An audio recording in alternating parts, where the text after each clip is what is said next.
This is the A-10 Thunderbolt II, Wow. an iconic attack aircraft that's essentially a flying tank. Now, you've probably heard the A-10 referred to by another name, the Warthog, and that's due to its fierce, aggressive, and distinctive appearance. In fact, it's been said that the A-10 is the ugliest, most beautiful aircraft on the planet. I like it. I think the face looks aggressive. It's the most ugliest but most beautifulest. That's what the guy says.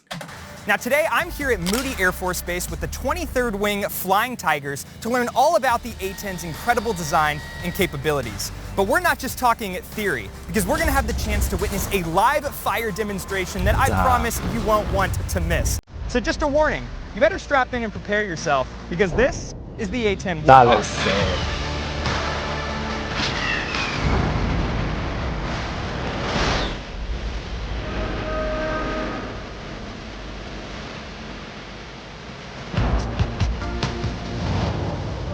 The U.S. Air Force is dope. Sam, welcome to Moody. It's good to see you. I'm here with Captain Josh Flores, call sign Fuego. Now, Captain Flores and I actually went to school together at the Air Force. I always knew you'd be doing big things, but what can you tell us about this jet? What's it like to fly the A-10? Yeah, Sam, one word, it's incredible. The jet was designed for close air support. It's close proximity to friendly forces, so those dudes on the ground, when they need help, they call us. But the best part is sitting right above that 300mm cannon. Well, I can't remember an aircraft I've been more excited to see up close and in action. But before we get there, I do want to cover a little bit of the background on how this aircraft came to be. The A-10 Warthog is truly unlike any other aircraft in history. Developed back in the 1970s, it was built to fill the vital role of close air support that was set by the U.S. Air Force. They needed an airplane that was simple, effective, and survivable, one that could fill in the gaps of the U.S. Army's helicopter fleet. Essentially, they needed an attack helicopter, but in airplane form. And that's exactly what they got. The A-10 rose to fame during the Gulf War, with various reports stating that it was responsible for destroying more than 900 enemy tanks, 2,000 military vehicles, 1,200 pieces of artillery, and even 2 helicopters. No wonder why the troops on the ground love it. Yeah. Because that is a proper machine. It's taken out everything. It's their savior. Yeah. But while its record is impressive, the design is really what's mind-blowing. And starting from the front, you'll find the most iconic feature on the A-10, the 30mm 7-barrel Gatling gun known as the GAU-8 Avenger. It's one of the most powerful guns to ever be strapped onto an aircraft, making the GAU-8 Avenger the first gun in history to get its own plane. Wow. Well, Sam, this is the GAU-8 Avenger, our 30mm cannon. You see it's got 7 barrels there, can hold about 1,150 rounds of that 30 mic. Oh my Shoots God, at 70 that's rounds a per lot. second for 3,900 rounds per minute. We got 3 different types of rounds. You have your armor piercing, your high explosive, and then your target practice round. You can really think that high explosive is almost like an individual hand grenade coming out of each barrel. So just doing the math there, 70 rounds per second, 1,150 rounds total. That's what, roughly 20 seconds of freedom you can pull that trigger? Can you guys do that? Well, we try not to for the sake of the gun. What we'll strive to do is about 1 second to 2 second bursts. I think if you hold it down for a long period, the gun will overheat. Because, you know, in miniguns, they have a similar rotation. And if you hold it for too long and spraying too many bullets, it does overheat and it needs to cool down. So I'm assuming That's that's why. 70 per round. 70 bullets per second, I think he said. God. Crazy. That's a lot. They'll put about 100 rounds down on target just to save ammo for multiple targets. You have to keep the 100 rounds a target, that is nuts. Well, that smoke Looks coming out. beastly. All right, moving on to the wings. You've got 11 hard points, or just pylons that are mounted on the wing and then under the fuselage itself. You can put a whole bunch of different stuff on here. So we have your AIM-9 mic right here, an air-to-air missile. You can carry a bunch of different bombs. So you have our laser-guided bombs, you have the GPS-guided bombs, small diameter bombs, which give us a little more range, all the way down to the Mark 82, just dumb bomb body kit. You have the air-to-ground missile, 65, AGM-65. It's a tank-killing missile. Right? Tank That's killer. what this jet was built for. This one's a Delta model, so it's IR seeking. Then you have the main gear well here. And if you take a look at how big that tire is, it's built basically so we can take off and land from austere locations, like I'm sure you've seen the highway videos or any dirt strips. This jet was built for that. Well, that's a good point. Now the tires, they need to be really strong because look at the weight of a jet. It's not a car. or plane tires, they need to be like built different. Yeah, and also look how fast they're going as well. And when they're landing, it's Yeah, like they're going much bam. faster compared to a car. Yeah. All that weight, that speed. And hitting the ground from Yeah. being in the air. Yeah, and the few times I've seen the A-10 fly, I was actually impressed with kind of its speed and agility. I mean, I know it's not known for going fast or being agile, but you guys can dive pretty steep when you're doing those strafe runs, huh? Yeah, well, you got to think where we're going into, right? We're strafing a target, we're dropping bombs in a target. Those people aren't going to be real happy that they're getting shot at, right? So they're going to start shooting back at us. So we need that maneuverability to get out of the way, return back to kind of a safer location before we can roll in again. Now, the damage the A-10 can inflict on the battlefield is only half of what makes this platform so incredible.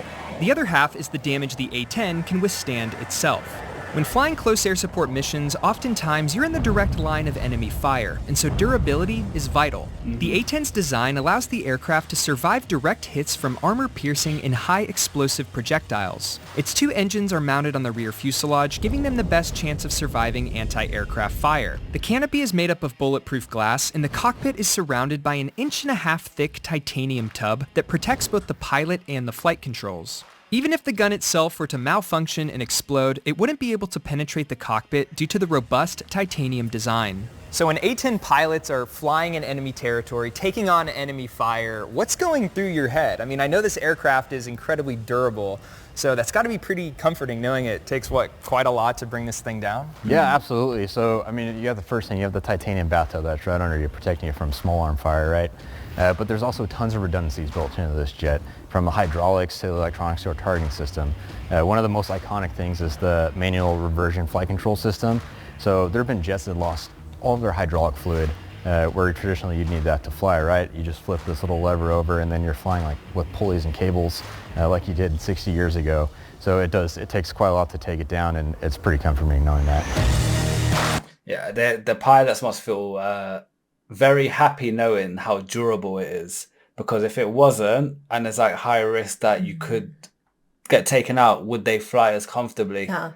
They'll be having second thoughts on every action they do. Yeah, they wouldn't feel safe themselves. Exactly, and you want them to feel safe so they could perform, especially in a high pressure environment. So welcome to the cockpit. There are a couple of things that I want to point out that are unique to the A-10, starting with our radios down here. So the A-10 has 4 different radios. A couple of those are for interflight between the flight lead and the wingman, but there's one specific radio that's important to the A-10. That's the large radio. That's a combat search and rescue specific radio. It lets us talk to down air crew. So when we're doing our CSARs, it helps us communicate with them and find where they're at. Moving on, we've got our armored control panel here that arms up the gun and any other weapons we have on the jet. We've got our 2 multi-function displays here, where we can throw up a moving map that lets us see pretty much the whole battlefield, or a targeting pod, or any other sort of information we want to get. A map. We've got our countermeasure system here to protect us while we're flying, and then finally our computer, where we input grids and coordinates so that we can plot those on that moving map. It's very Most complicated. importantly, though, we have a center stick. For me, anyway. Right? You got a pickle button on here for bombs and missiles, and then you got the trigger down here. So when you're sitting here and you pull that trigger, I mean, I imagine the recoil is pretty crazy. What's that feel like? Must be. So surprisingly, there's not really recoil, right? I've heard a lot of people say, when you shoot the A-10, it stops in flight. That's not true. But it does shake violently. And you can see in our HUD, the whole thing shakes and you almost lose what you're looking at. You can feel the vibrations throughout the cockpit, and then you can smell the gun gas, all that gunpowder come through the cockpit. It's pretty awesome. Now, an A-10 being a relatively slower jet than like a fighter jet, how many Gs do you guys typically pull on a mission? So it depends. We can pull up to just a little over 7 Gs. That doesn't happen too often, but typically on a mission, in our safe escape maneuver getting away from the ground, we'll pull anywhere between 4 to 5 Gs. That's pretty standard. That's pretty good on any kind of sortie that we fly. And you guys do wear G-suits though, right? Oh yeah, we wear the G-suit every sortie we fly. So when it comes to the targeting and accuracy of the weapons, I mean, is there anything you're doing up here? Is that a complex process? How precise is it? Yeah, so it's kind of a 2-part answer there. As far as targeting, we'll get the grids that we put in our computer, and then we can look in our targeting pod. That's really going to give us very specific location where that is. Now, when it comes time to roll in, the A-10 has a very unique feature called PAC, Precision Augment Control. And what that does is it basically freezes the flight controls. So when you're down final and you're pointing your gun, your crosshairs aren't moving. It's to pretty much ensure that when you're down final, you're going to get the most accurate shot. I love that they actually consider that because, like you said, there's so much vibration as soon as you pull that trigger. So by keeping the aim steady, like you said, it's going to get you the best result, because otherwise... Well, you're shooting the... it's just, it'll be hard. It's like, how do I control this? And I know your helmet's a little unique too. I see you got a cool little monocle there. What's that all about? So right here we have the, I was going on there. the That is helmet really mounting cool. cueing Oh, system. wow. And what this allows the A-10 pilot to do is wherever we look down on the ground, we can slave our targeting pod to wherever we're looking. So I'll look down on the ground right there, and I'll tell my targeting pod, I want you to look also at that spot. And that really helps us expedite the targeting process.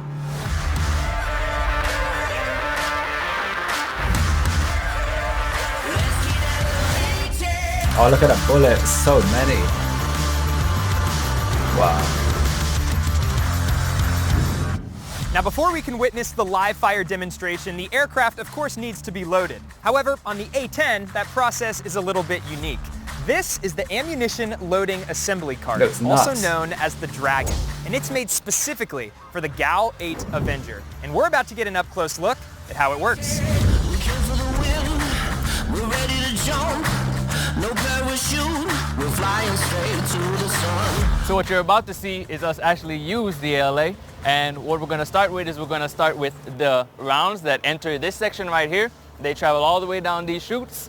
They travel around and through this table, and they go out of that head into the jet. So the reason why we have to use this machine is because it would be physically impossible to take all those rounds and put them into the jet one by one. It also take forever. It would take forever. So this machine is to expedite it, is to make it quicker and a lot more efficient so that we can get the rounds in the jet so they can do their job. So how long does it take to completely load up the A-10 gun? Good So question. that's a great question. It's going to take on average around 30 to 45 minutes to install all the rounds, and if it's necessary to take rounds out of the jet. That's with the machine. That's with the machine. So imagine without. physical.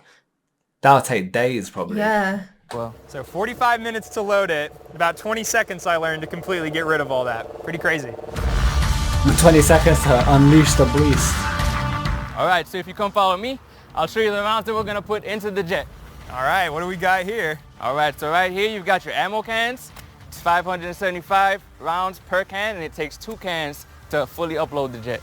So literally stacked from bottom to top, we have 30 millimeter rounds. For those of you watching, this is one right here. So it actually is probably a little bigger than a Coke can and Coke bottle, I guess. That's And what do you say, massive. it weighs about 3 pounds? No wonder why it About 3 takes up pounds, tons. and you know what? I think it's time that we fire up the Dragon and load it. Let's do it. So the A-10 gun is now fully loaded, and I was just told we're going to have a few other surprises in store to drop out on the range. This right here is what I've been waiting for. So if you're ready, let's get it. I love that I get to experience it. So lucky. That looks really cool.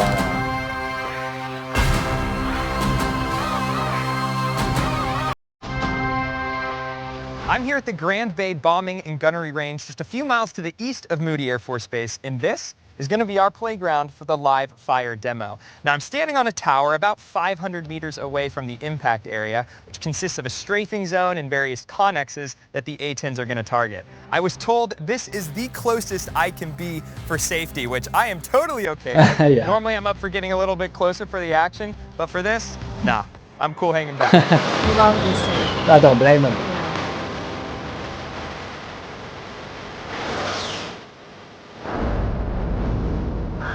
The hell?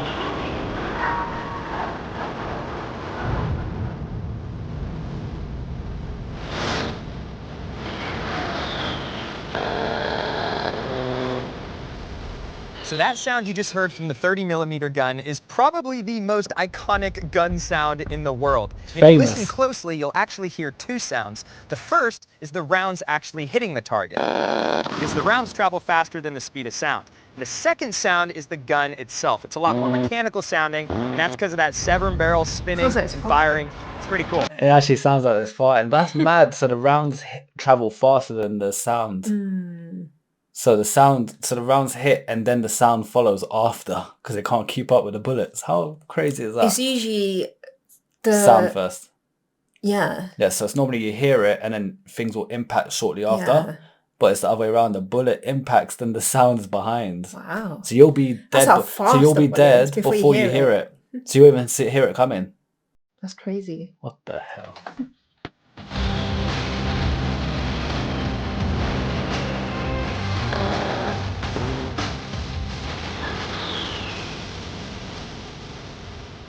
Now, if you look on the bottom of the A-10, you may notice some black paint at the top, and that's actually a false canopy. What's It was that? designed to confuse the enemy on whether the A-10 was right side up or right side down. Clever. Especially in air-to-air combat, when an aircraft is turning left or turning right, even a split second of indecision from the enemy can make all the difference. They thought of everything.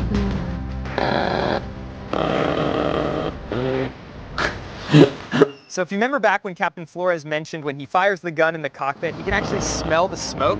Well, when the A-10 was originally being developed, they realized that the gun could actually damage the engines and choke them out because they weren't getting enough oxygen from all that smoke from the gun. So what they did is they modified it and built a special combustion chamber, which is what are on these aircraft now. So now there's no issue when you're firing that gun, aircraft can fly just fine.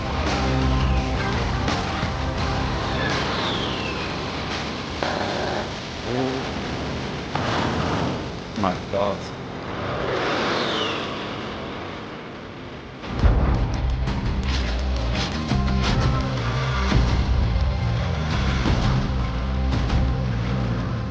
I would actually grow. Well, there you have it, the incredible A-10 Warthog. I hope you enjoyed getting an up-close look at this iconic aircraft. I know I'm going to need a little bit of time to recover after this one. It was pretty crazy. I do want to thank the 23rd Wing for helping make this video happen. So that's the first time of us getting a more up close and personal feel with the A-10. With the Warthog. What did you think about it? I thought it was really cool. It's so much more, there's so much more detail to the jet than I thought. I didn't know it took that long to load up the bullets. And bear in mind, they barrels. built that machine specifically for that job. And it still takes 45 minutes. Imagine physically manhandling the bullets. It's too much. Like you said, it'll take a few days. Probably. Yeah. Guys, thank you so much for recommending the video. Don't forget to like and subscribe. Keep suggesting content. We are reading the comments, and we are reacting to them. For now, peace out. Bye.